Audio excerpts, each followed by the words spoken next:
Welcome back to the deep dive. So, it's funny. I was lying in bed last night just kind of staring at the ceiling, and this really weird thought popped into my head. Oh, yeah. I was thinking about ghosts. Seriously. Not like the Halloween kind, but just the idea of them.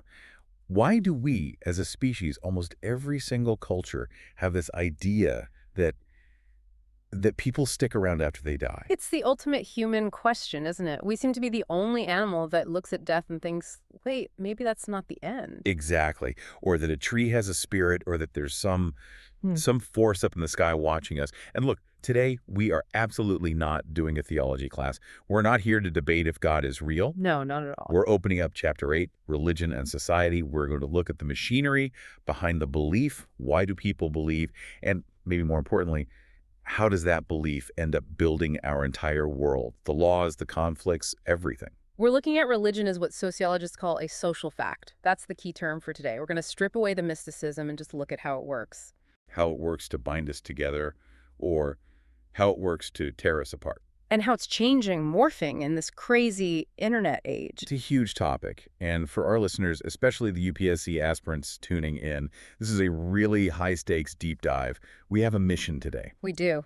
The goal is to help you master the sociological theories of religion, to get your head around this whole secularization debate, and to really understand what's going on with cults and fundamentalism today. We've got the whole stack of sources here, the classic sociology texts, specific UPSC prep materials, and the most important part. We're linking everything back to what we call the PYQ linkage.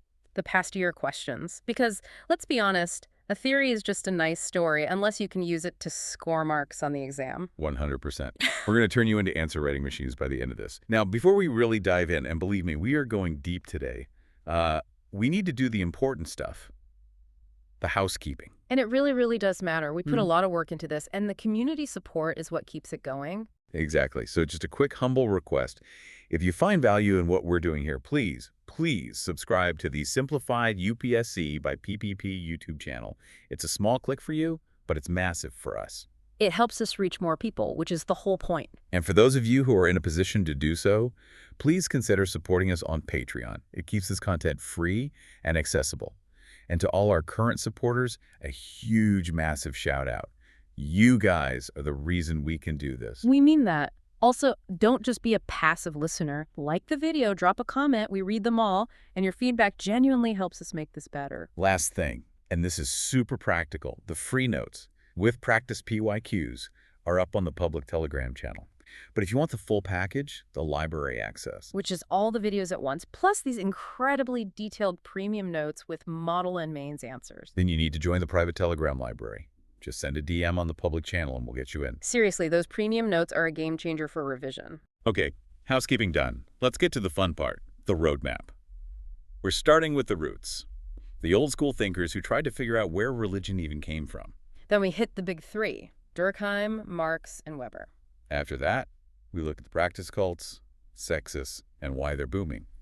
And then, the main event, a full-on mains answer building workshop where we break down actual exam questions. It's a solid plan. Let's get into it. Okay, so let's start at square one, the definition.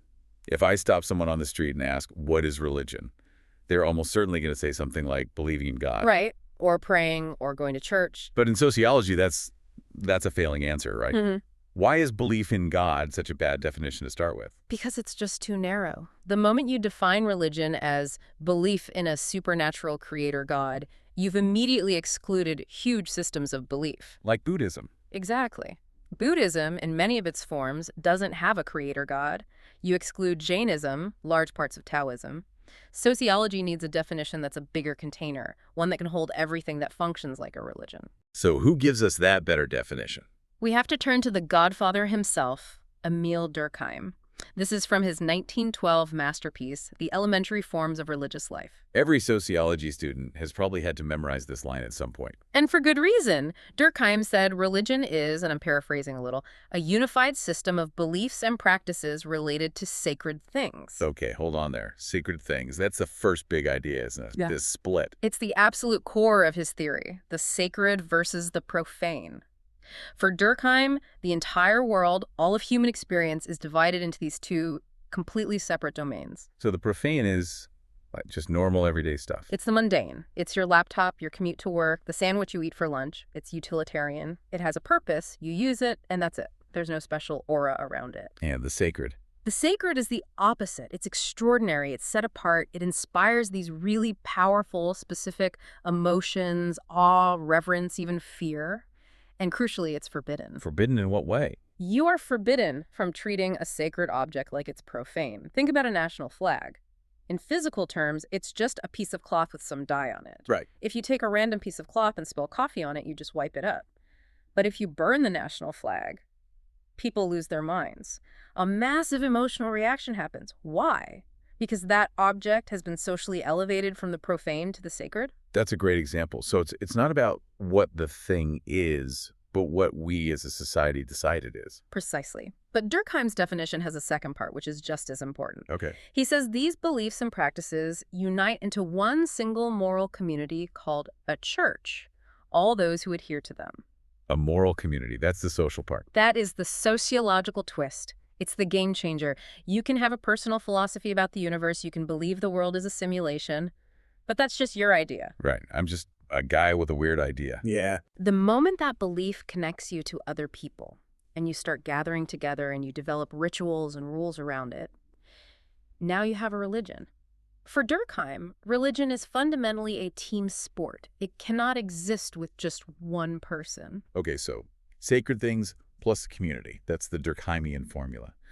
But before he came along with this super polished definition, there were these 19th century guys trying to figure out the origin story. Yeah. The armchair sociologists. Yes, the evolutionary or intellectualist school. And they were called armchair for a reason. They weren't out in the field. They were sitting in their studies in London or Paris, reading reports from missionaries and colonists, and trying to use pure logic to work backward. They were obsessed with origins, right? Like, how did the first caveman get the idea of a god? Exactly. And their core assumption was that this primitive man was basically a philosopher. He wasn't irrational. He was just ignorant. He lacked scientific data, so he was trying to solve puzzles about the world with the limited information he had.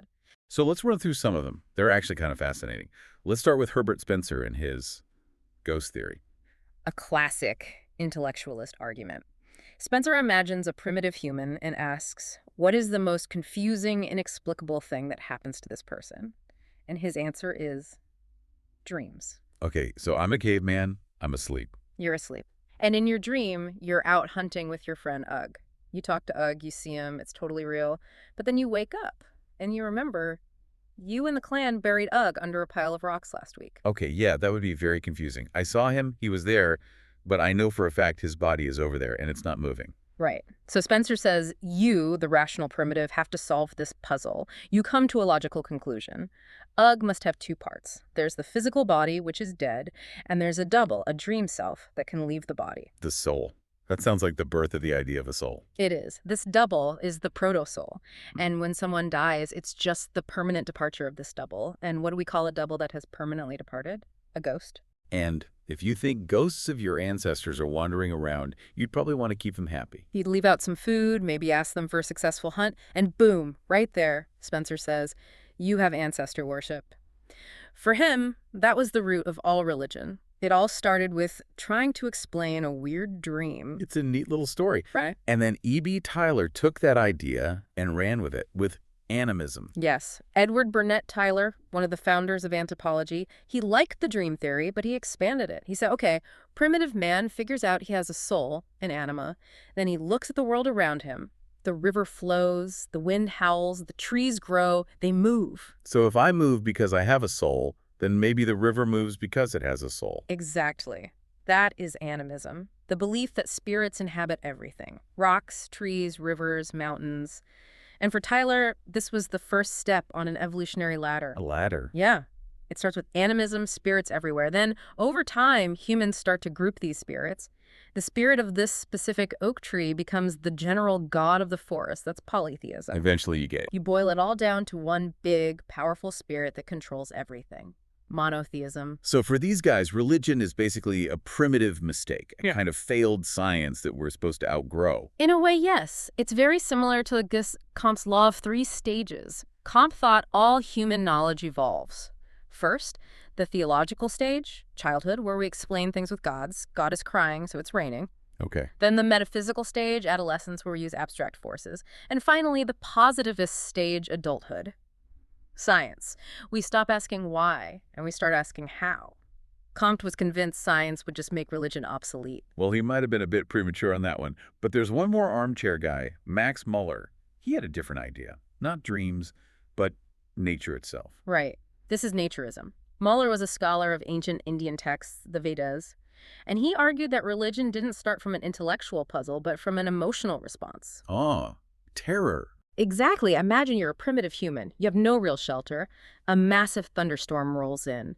The sky turns black. Lightning splits the trees. The thunder shakes the ground. You feel powerless, overwhelmed. I can see that. Or the raw, blinding power of the sun.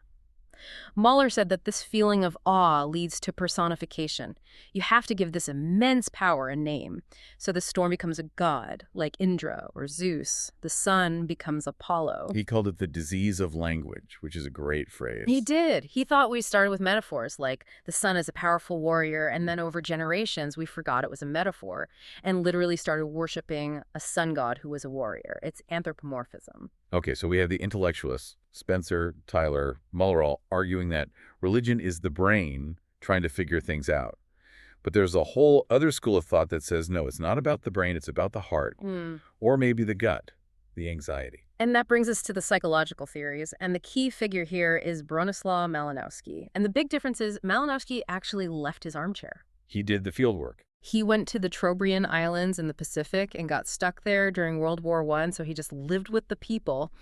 And he noticed something fascinating about how they went fishing.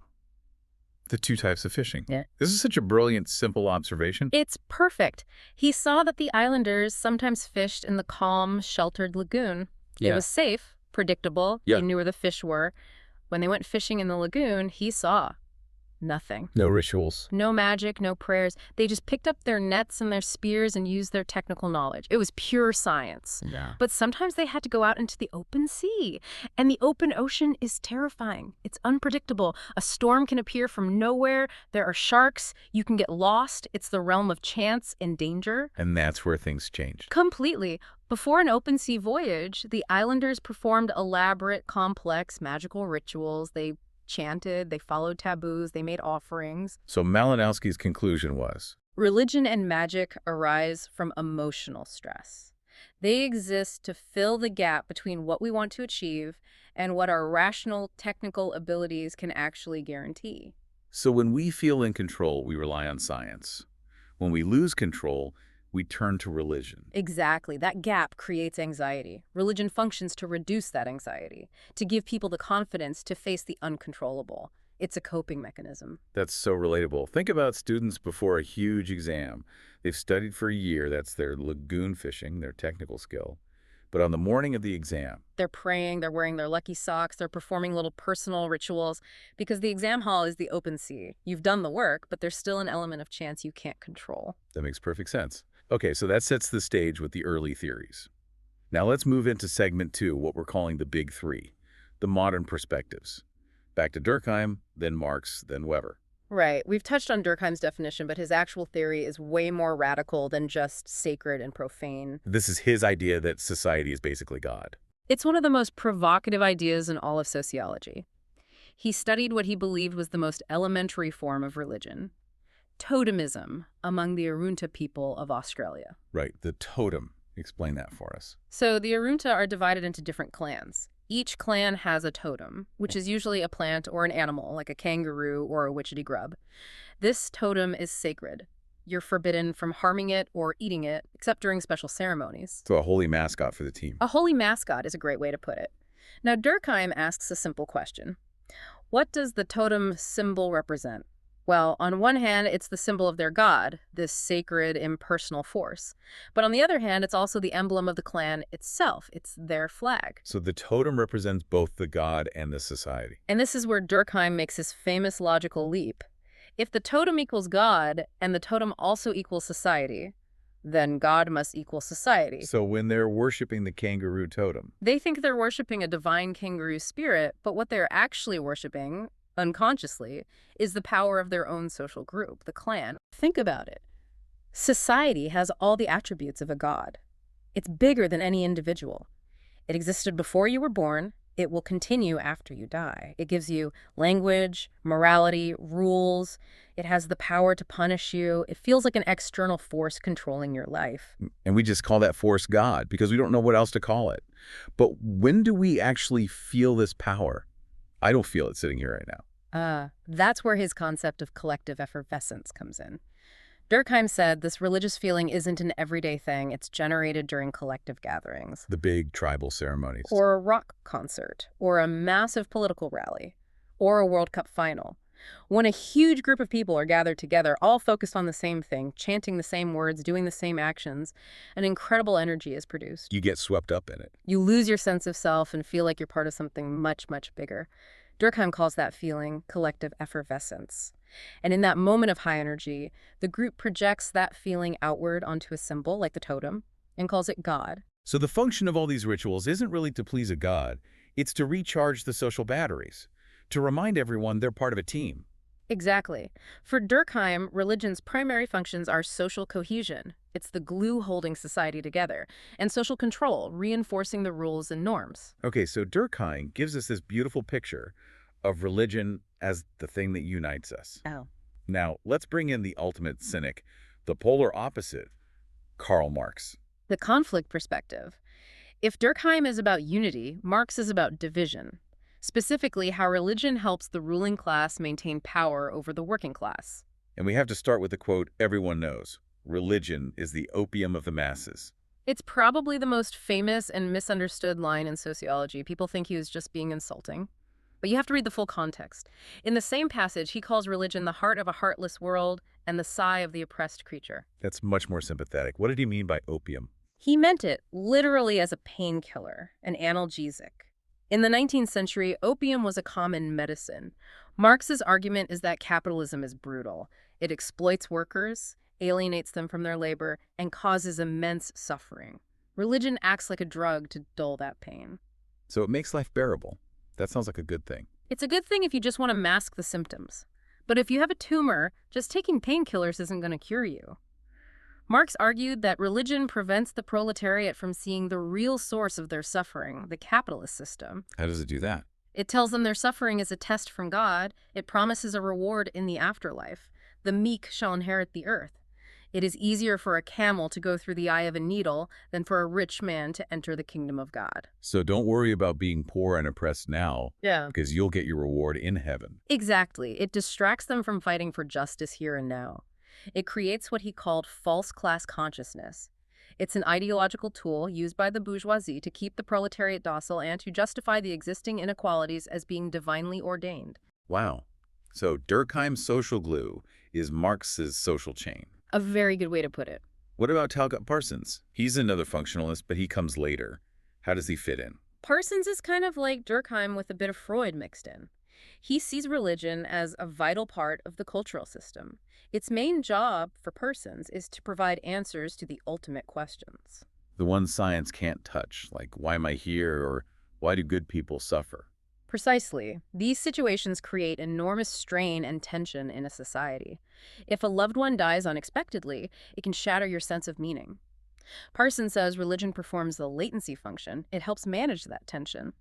By providing a framework of meaning for suffering and death, it keeps society from breaking down under stress. So it's like the ultimate stress management tool for society as a whole. That's a perfect way to describe it. Okay, we've laid out the heavy theory. Let's get more practical and move into segment 3. Forms of faith. We've used terms like animism and totemism. Let's nail down the differences for the exam. Right, this is a classic question. Animism versus totemism. How do you separate them cleanly? You focus on two things: scope and structure. Animism, from Tylor, is about the soul. It's a general, widespread belief that spirits are everywhere. It can be quite individualistic.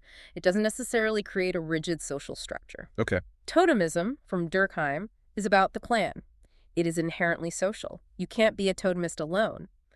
The totem represents a specific social group, and it comes with very strict rules. The most important one is exogamy. Marrying outside your group. Yes. If you're from the kangaroo clan, you absolutely cannot marry another kangaroo. You have to marry someone from, say, the emu clan.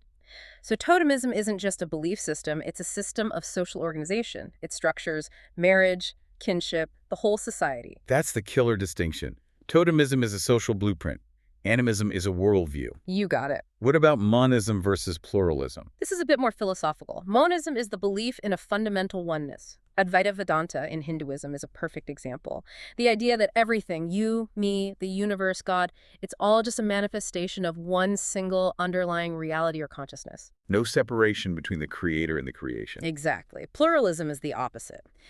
But in modern sociology, when we talk about religious pluralism, we usually mean the social condition where many different competing religions coexist in the same society. The spiritual supermarket idea. That's the term. It comes from Peter Berger. He argued that in the past, most societies lived under a single sacred canopy, like Catholicism in medieval Europe. You didn't choose your religion. But today, in a pluralistic society, you have choices. You can shop around for a faith that fits you. And that leads us perfectly into the different types of religious organizations. This is the whole church, sect, denomination, cult thing. And cult is obviously a loaded word. It is, which is why sociologists are very precise with these terms. Think of it as a continuum of tension with the outside world. Okay, let's start at the low tension end. That's the church, or what's sometimes called an ecclesia. It's large, bureaucratic, and it embraces the mainstream social order. You're typically born into it.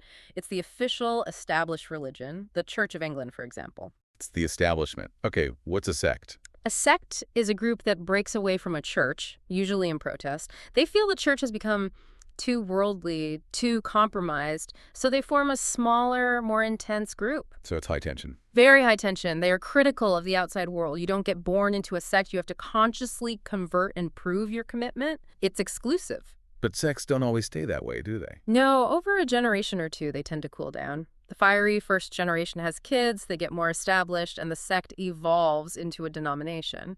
It's a sect that has made peace with the world. It's not the state church, but it's respectable. Methodism is a classic example. Okay, so church, sect, denomination. Where does a cult fit in? A cult is different because it doesn't usually break away from an existing church in that society. It represents something new, a new revelation, an imported belief system, or a group centered around a single, powerful, charismatic leader. And we now call them NRMs, right? New religious movements. Yes, it's a more neutral, less pejorative term. So why do people join these high-tension groups like sects? Why would someone leave a comfortable mainstream church for something so demanding? Max Weber had a theory for this. He did. It's called the Theodicy of Disprivilege. A theodicy is an explanation for suffering, right? Yes, and Weber noticed that sects disproportionately attract people from the margins of society, the poor, the oppressed, the socially excluded. The sect offers them an explanation for their disprivilege that is incredibly empowering. Well, so? The sect tells them, you are not poor and suffering because you are a failure. You are poor and suffering because you are God's chosen few. The rich people in their fancy churches are the ones who are corrupt. Your suffering is a sign of your spiritual purity, and you will be rewarded in the next life. So it flips their social status on its head?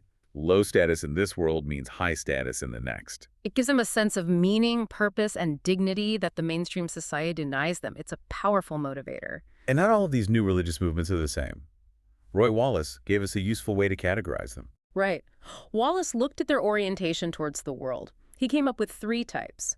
First, world-rejecting movements. These are the ones we typically think of as cults. Yes. They see the outside world as corrupt, evil, doomed. The solution is to withdraw from it.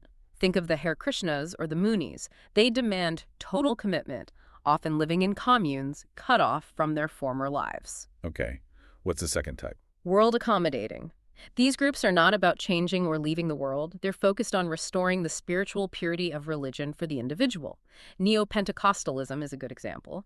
You live a normal life, have a job, a family, but you seek intense, personal spiritual experiences. And the third? World affirming. These are very modern. They don't reject the world at all. They promise to help you succeed in it. They're often more like spiritual self-help programs. Scientology or transcendental meditation fit here. They offer techniques to unlock your hidden potential to be more successful, more confident, richer. That's a perfect fit for a capitalist society. Which brings us right into segment 4, religion in modern society, and the classic showdown, science versus religion. The great battle. Have we moved past the idea that science was destined to kill religion? I think so. The classical view from thinkers like Comte was that it's a zero-sum game. As rationality and science increase, superstition and religion must decrease. That's the core of the secularization thesis. But that's not really how it's played out. No. The more modern view is that they aren't necessarily in conflict because they answer different questions. The biologist Stephen Jay Gould had a great term for this, non-overlapping magisteria. Magistery. Meaning domains of authority. He said science's domain is the empirical world. It answers the how questions. How does evolution work?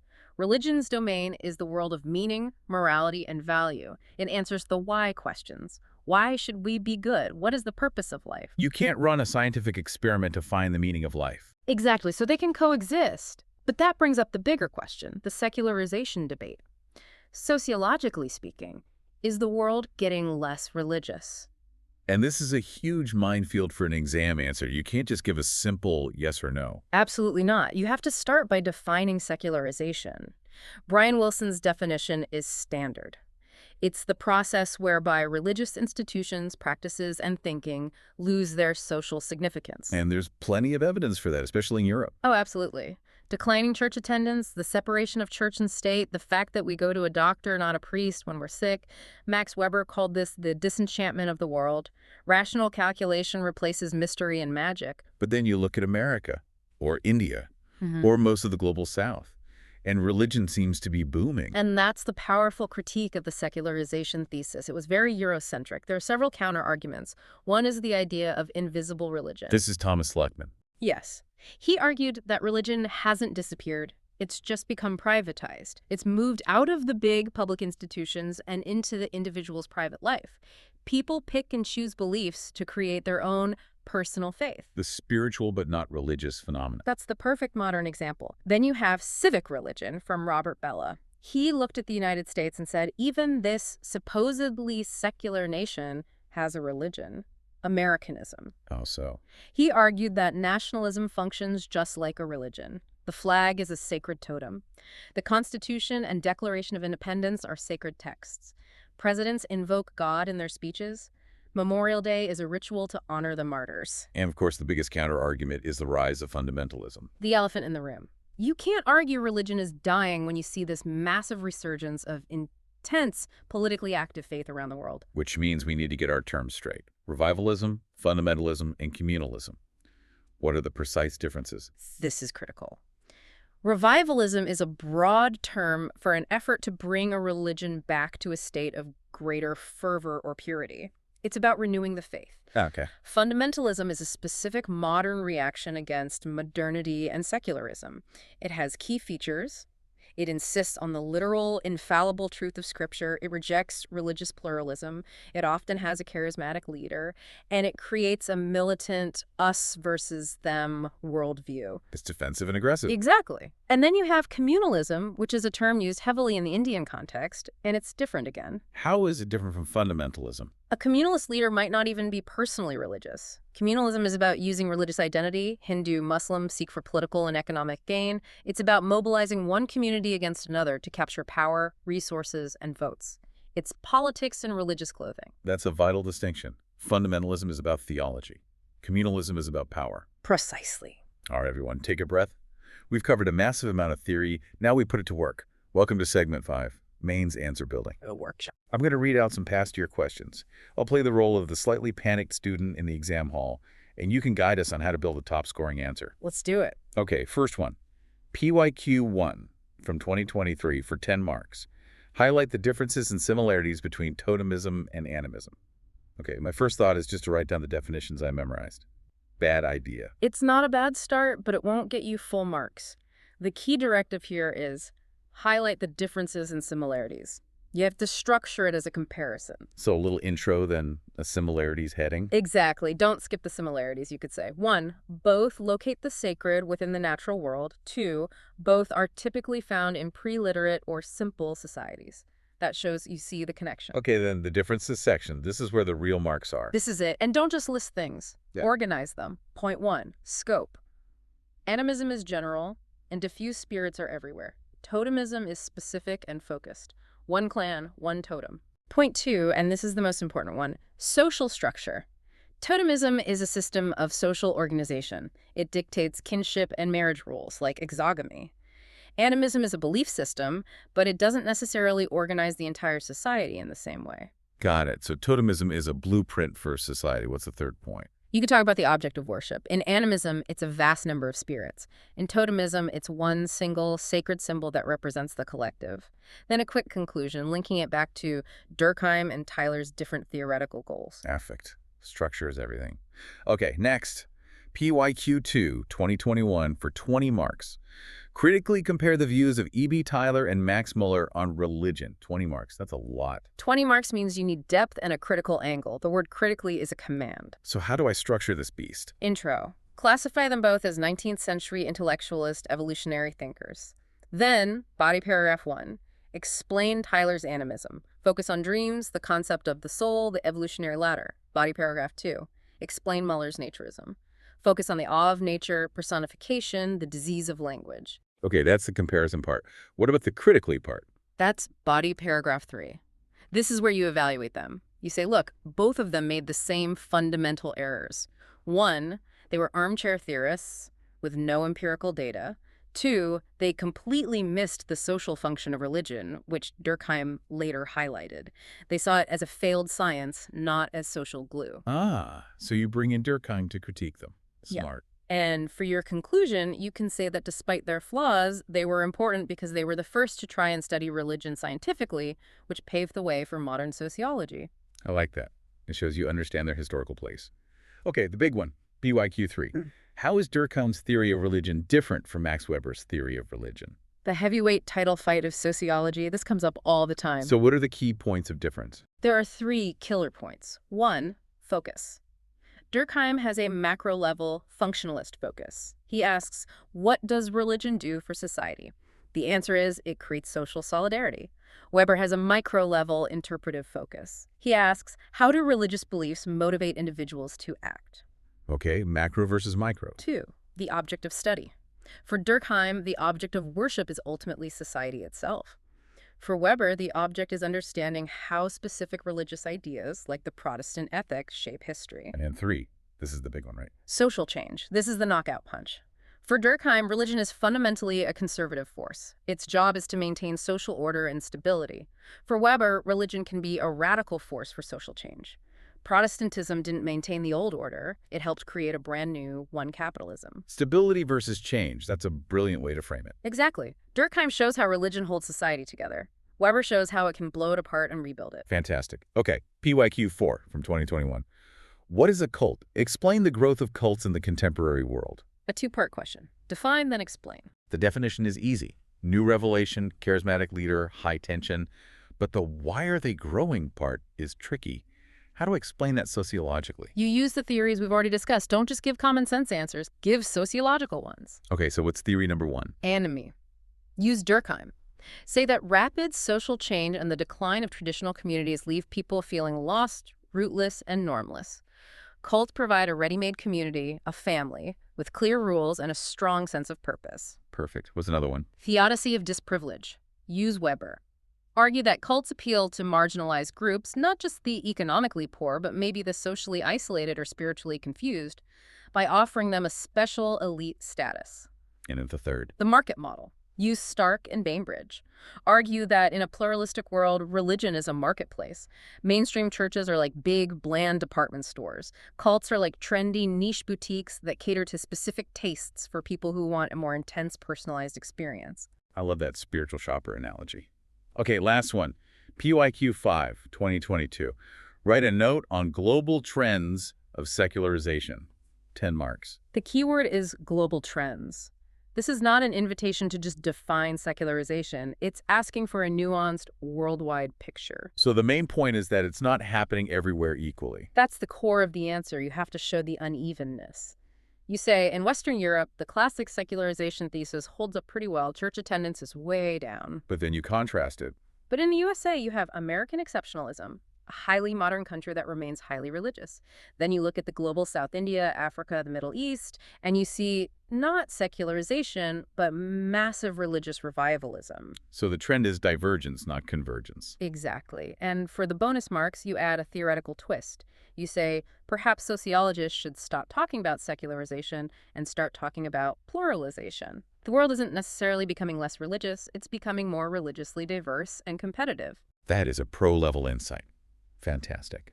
Okay, we have hammered the PYQs. Let's wrap up with our final takeaways. Let's do it.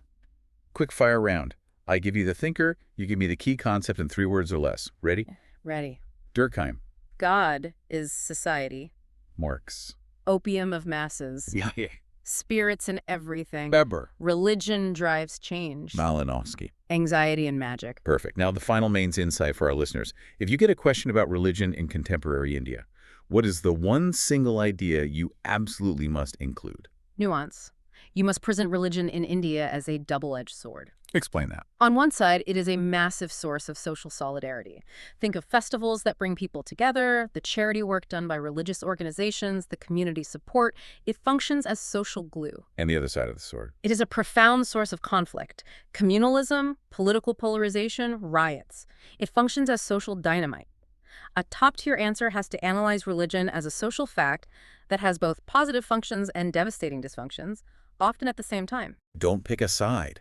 Analyze the complexity. That's how you show sociological understanding. Fantastic. And finally, as always, a provocative thought to leave everyone with. We talked about secularization, but a thought just struck me, going back to Durkheim. Go on. If society worships itself, what are we worshiping now in 2024? That is the million-dollar question, isn't it? We like to think we're so rational, so post-religious, but are we? Look at our relationship with technology. Are we in the age of AI and algorithms creating a new form of religion? I don't know, are we? Think about it. We have invisible, all-powerful forces that shape our lives, the algorithm. We have tech prophets we look to for salvation, the Musks and Zuckerbergs. We perform daily rituals on our screens, the scrolling, the liking, the sharing. We turn to Google for answers to life's ultimate questions. So it's the new totem. Is the smartphone our modern totem, an object we hold that connects us to the collective? Is data the new impersonal God that knows everything about us? Durkheim said society worships a symbol of itself. Maybe today we're just worshiping the digital network that we've created. That is a genuinely terrifying and brilliant thought. Is technology the new totem? Something to think about the next time you're doom scrolling. That is a lot to process. A huge thank you to everyone for listening. You made it through. It was a pleasure, as always. And one last time, please, if this was valuable, subscribe to Simplified UPSC by PPP on YouTube. It's the best way to say thanks. And check out the Patreon if you can. It makes a real difference. Don't forget the Telegram library for those premium notes and model answers we talked about. They are worth their weight in gold. Like, share, and please comment. Let us know what you think. Keep learning, keep questioning. And remember, the sacred is all around you, even if it looks like a glowing screen. And we'll see you on the next deep dive.